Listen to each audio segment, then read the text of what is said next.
Students, welcome to our channel Hindi Gyan Mandir.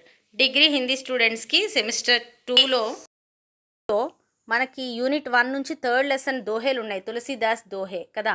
So ఆ 5 దోహేస్ మీకు ఇప్పుడు ఎక్స్ప్లెయిన్ చేస్తాను. అలాగే లిటిల్ బిట్ ఆఫ్ కవి పరిచయం కూడా, తులసీదాస్ కవి పరిచయం కూడా మనకి 4 మార్క్స్కి రావచ్చు. ఒకవేళ వస్తే 10 మార్క్స్కి కూడా అడగచ్చు. సో అది ఈజీగా చెప్తాను, ఒకసారి చూడండి. మీకు టెక్స్ట్ బుక్ ఉంటే కనుక పేజ్ నెంబర్ 14లో మనకి లెసన్ ఉంది, తులసీదాస్ అని కనిపిస్తుంది కదా మీకు.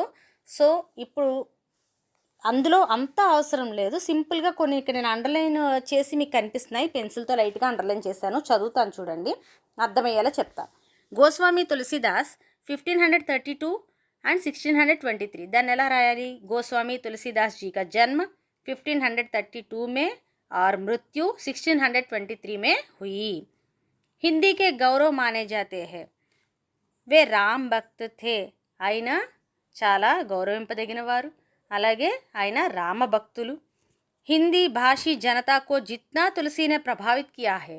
ఆ హిందీ భాష మాతృభాషకు ఉన్న వాళ్ళని ఎంత ఆయన ప్రభావితం చేశారంటే ఉత్నా కిసి ఔర్ కవినే నహీ కియా, ఇంకెవరు ఏ కవి కూడా అది చేయలేదు అని.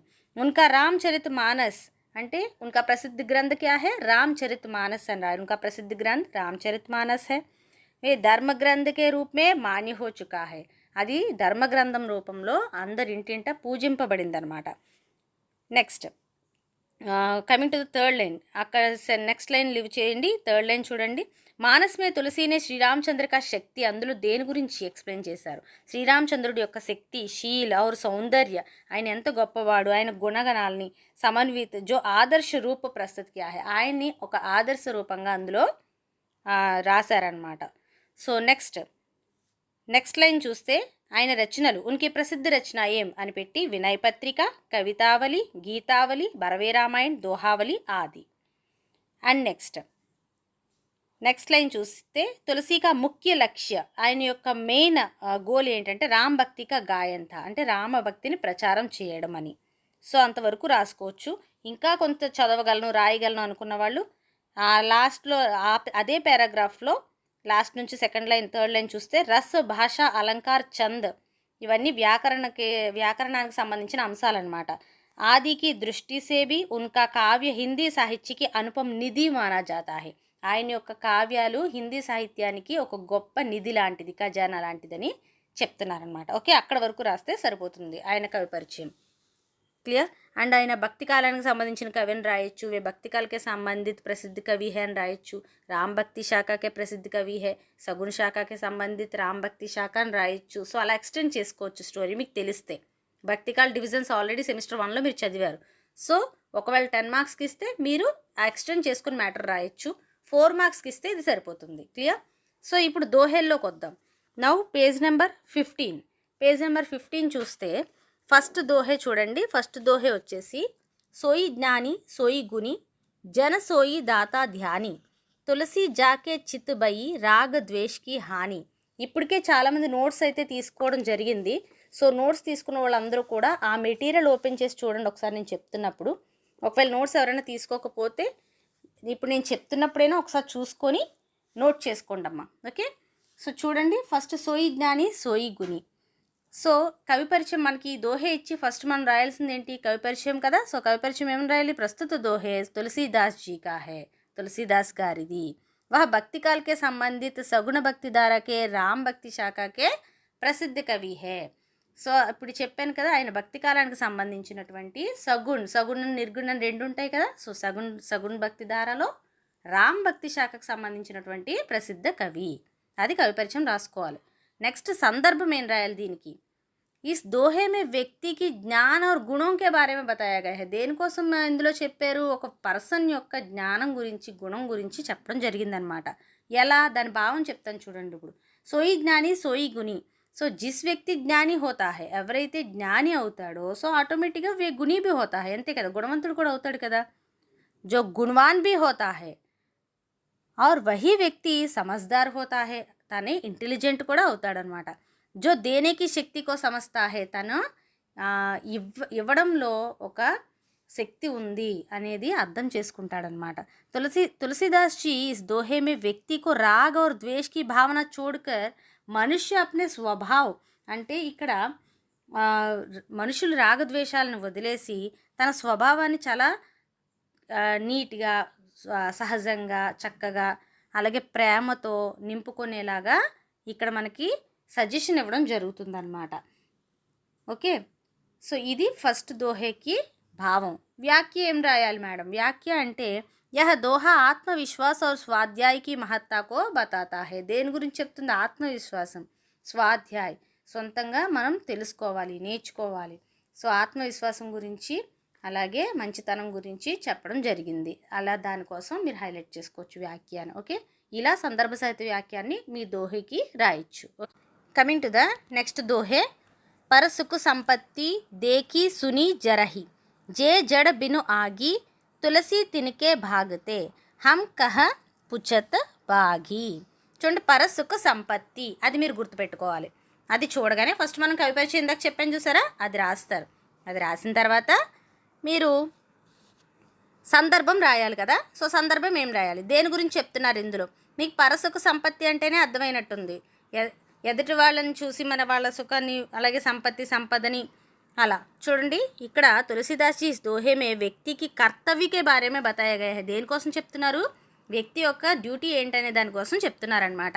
సో భావం ఏం రాయాలి? దోహే మే బతాయా గయా హై కి పర సుఖ और సంపత్తికి కోజ్ మే.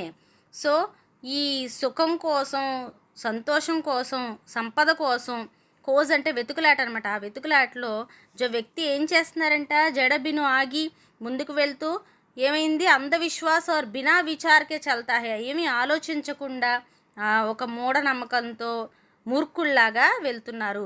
వాస్తవమే అవ్యవస్థిత్ హే. అవ్యవస్థిత్ అంటే అది నిజానికి కరెక్ట్ కాదు, అది పర్మనెంట్ కాదు అని చెప్తున్నారు. అండ్ వ్యాఖ్య ఏం రాయొచ్చు? तुलसीदास जी दोहे में क्या कह रहे हैं? हम यह सीखना और समझना चाहिए. దీని ద్వారా, ఈ దోహే ద్వారా ఏం నేర్చుకోవాలంట, ఏం అర్థం చేసుకోవాలంట? खुद को संतुलित और स्थिर रखने के लिए हमें अपनी प्राथमिकताओं को समझना. అంటే మనకి ఏమైతే బేసిక్ నీడ్స్ ఉన్నాయో వాటిని అర్థం చేసుకొని వాటిని మటుకి సంపాదించుకొని और सार्थक कार्यों में लगाना चाहिए. ఏదైతే మంచి పనులు ఉన్నాయో వాటిలో నిమగ్నం అవ్వాలి. మన కర్తవ్యం ఏంటో మనం చెయ్యాలి. అనవసరమైన సంపద కోసము, సుఖం కోసము వాటి వెనకాతల పరిగెట్టడం అనేది కరెక్ట్ కాదని చెప్తున్నారు ఇందులో.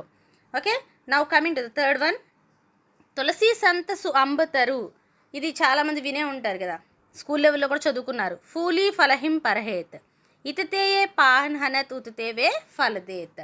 తులసి సంత సు అంబతరు. సో తరు అంటే ఏంటి? ట్రీ కదా. సో ఇక్కడ సంత్ అంటే సెయింట్, మంచివాళ్ళని ఇలా ట్రీస్తో పోలుస్తూ చెప్తున్నారనమాట. ఏమని?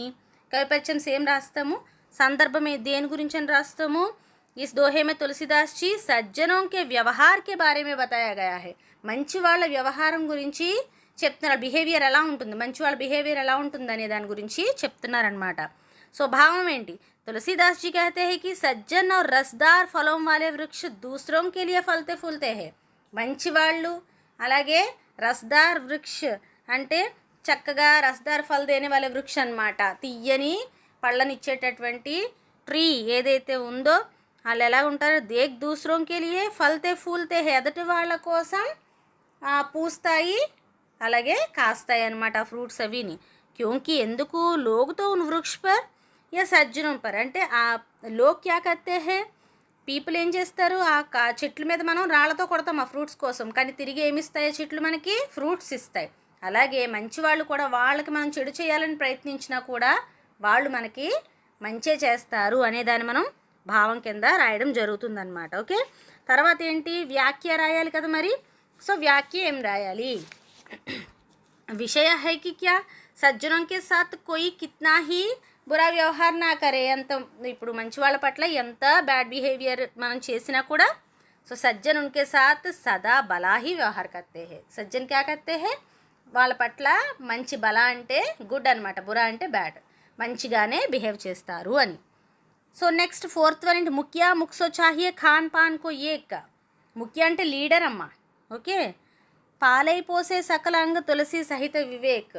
ఎంతసేపు ఈ లీడరు మనకి మంచి పనులు చేయడానికి తాను మర్చిపోయి సమాజం కోసం పాటుపడుతూ ఉంటారు కదా. సో ఇక్కడ ఏంటి చూడండి,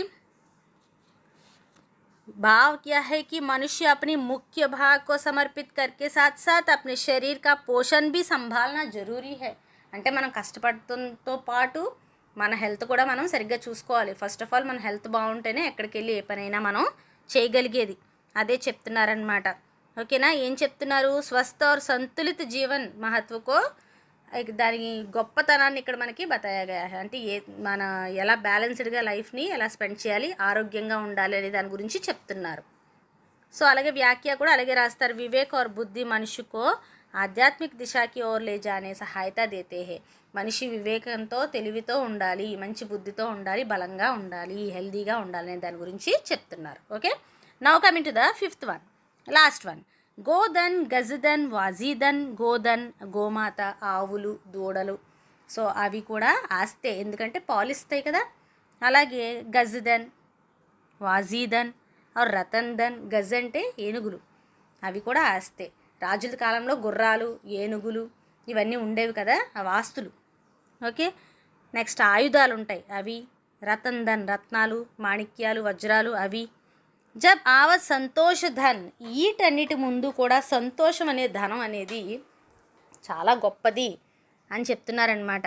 ధూరి సమాన్, ఇవన్నీ కూడా సంతోషం అనే ధనం ముందు ధూళితో సమానమని చెప్తున్నారు ఇక్కడ తులసిదాస్ గారు. ఓకే. దాన్ని భావం సేమ్ అదే రాస్తాము. సందర్భం దేని గురించి చెప్పారు, సంతోష్ और ఆత్మ సంతోష్ కి महत्व का बारे లేదా సంతోష్ కి महत्ता के बारे में बताया गया है. సంతోషం గురించి ఇక్కడ మనకి చెప్పడం జరిగిందనమాట. నెక్స్ట్ ఆత్మ సంతోషం గురించి చెప్పడం జరిగింది. అది చాలా గొప్పది, అన్ని ఆస్తుల కన్నా ధనం కన్నా అని చెప్పడం జరిగింది. ఓకే. సో వ్యాఖ్య, సంతోష ఆత్మ సంతోష हमको सच्ची खुशी और समृद्धि प्रदान करता है. ఏంటి మనకి వ్యాఖ్య ఏం రాయొచ్చు, ఈ ఆత్మ సంతోషం అనేది నిజమైన ఆనందాన్ని, ఖుషి ఆర్ సమృద్ధి, సంతృప్తిని మనకి ఇస్తుంది అని చెప్పి చెప్తున్నారు. ఇది మనకి ఇందులో వచ్చే క్వశ్చన్స్ రెండే రెండు. ఇప్పుడు నేను చెప్పినటువంటి తులసీదాస్ గారి గురించి, అలాగే ఆఫ్టర్ దట్ మనకి ఈ దోహేలు ఇచ్చేసి సందర్భ సహిత వ్యాఖ్య అనేది రాయమండం జరుగుతుంది. సో వీటికి కూడా నోట్స్ అనేది రెడీగానే ఉంది. అన్నిటికీ మనకి నోట్స్ ఈజీగా నేను ఇచ్చాను. ఇప్పుడు నేను చెప్పినవే అందులో ఉంటాయి, చాలా ఈజీగా మనం రాసుకోవచ్చు. ఇంకెవరికైనా నోట్స్ కావాలనుకుంటే నాకు మెయిల్ చేయండి. మీకు తెలుసు, మెయిల్ ఎవరికైనా డౌట్ ఉంటే ఒకసారి నాకు కమెంట్ చేస్తే నేను నా మెయిల్ ఐడి ఇస్తాను. 100 రూపీసే నోట్స్. ఓకేనా. సో ఒకసారి చూసుకొని చదువుకొని వెళ్ళండి, ఎగ్జామ్స్ దగ్గరికి వచ్చేస్తున్నాయి కదా. All the best all of you. If any doubts comment సెక్షన్లో కమెంట్ చేయండి, నేను ఏమైనా రిప్లై ఇవ్వడానికి ట్రై చేస్తాను. ఓకేనా. All the best all of you. ఇంకా ఎవరైనా ఛానల్ని సబ్స్క్రైబ్ చేయకపోతే చేసుకోండి, అండ్ హిందీ జ్ఞాన్ మందిర్ ఛానల్ని సపోర్ట్ చేయండి. Share to your friends also. Okay. Thank you very much. Bye. All the best all of you.